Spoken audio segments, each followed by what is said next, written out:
बाथा का पार दिहिया टूटता ये सासू बीना। बाथा का पार दिहिया टूटता ये सासू बीना। एक मार करे हैया बीना। ए हमार करे हैया बीना। ताई दिनवाए बहुआ बेटा लेके सुतल केवड़िया उठ गइलू।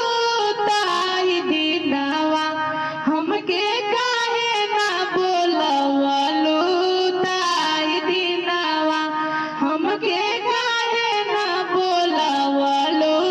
ताई दिनवा ओह दिनवाए सासू हंसत रतिया बीतू दी हंसत रतिया बीतू। ना जननी भगवान जी के महिमा ना जननी।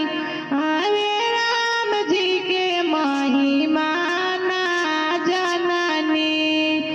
बाथा का पार दिया टूटता ए भाभी बीना। बाथा का पार दिया टूटता ए भाभी बीना। ए